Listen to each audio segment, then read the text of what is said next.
5-ci sinifin 24-cü mövzusu olan mətbəxdə qab-qacaq və onlara qulluq dərsidir, mövzusudur. İlk öncə gəlirik kulinariya nədir? Kulinariya qida hazırlanma mədəniyyətidir.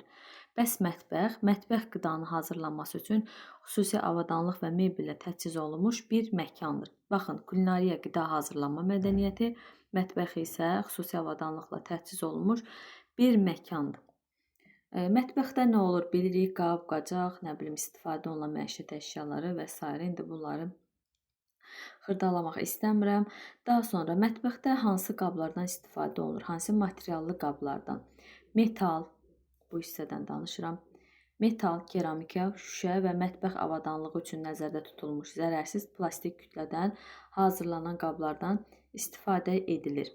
Sonra burada nə var?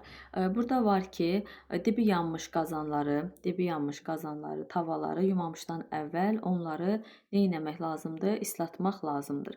Sonra bu yuyulacaq qab-qacaqlar müxtəlif növlərə bölünür. Yuyulması, belə deyək, ardıcıllığına görə hansıdır? Çay dəsti, yemək dəsti və yemək alətləri. Ardıcıllıqla yadda saxlayırıq çay dəsti, yemək dəsti və yemək alətləri.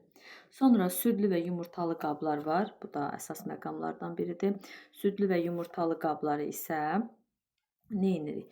İlk öncə həmin qabları soyuq suda, belə deyək, yuyuruq. Sonra isə isti su ilə yenidən yuyuruq. Yəni ilk öncə südlü və yumurtalı qabları əvvəlcə də soyuq, sonra isə isti suda yuyub təmizləyirik.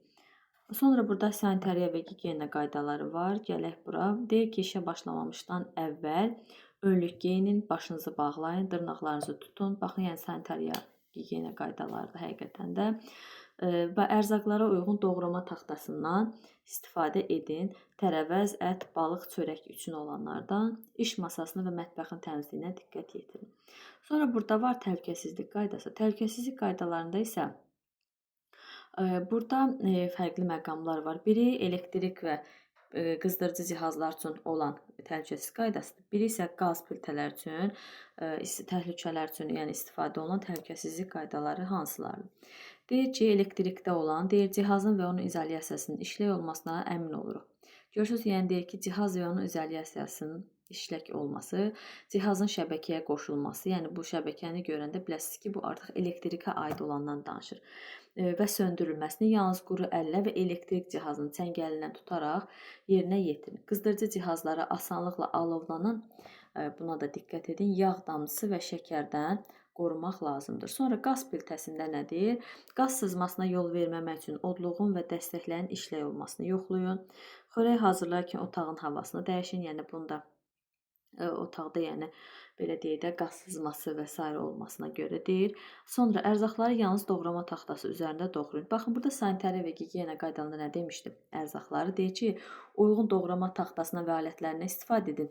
Göz deyir, tərəvəz, ət, balıq, çörək üçün, yəni bunlara uyğun olan alətlərdən istifadə edin. Amma burada təhlükəsizlik qaydasında sadəcə yalnız deyir ki, doğrama taxtası, yəni burada demir çörək üçün olan, tərəvəz üçün olan. Görürsünüz, sadəcə deyir ki, doğrama taxtasından. Baxın, yalnız doğrama taxtasının üzərində doğrayın. Bu aid olur təhlükəsizliyə. Sonra bıçaqla işləyərkən sol əlin barmaqlarını elə tutmaq lazımdır ki, dırnaqlar qabağa çıxmasın.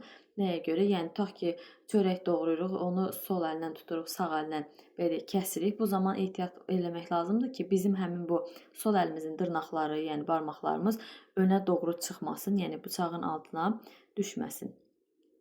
Daha sonra bıçaq və çəngəlləri yalnız dəstəyi qabağı olmaqla ötürün.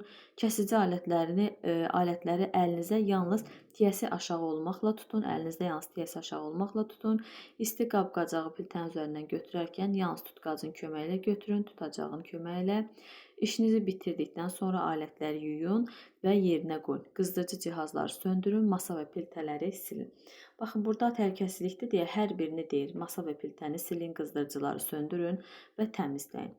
Belə müəllimlər, bu dərsdə bu qədər sadə bir dərsdə asandır. Yəni fikir verəcəyiniz məqamları mən sizə dedim. Təhlükəsizlik qaydaları, sanitariya. Burada da vacib məqamların altına xətt çəkmişəm elə. Yəni bu qədər dərsimiz müəllimlər.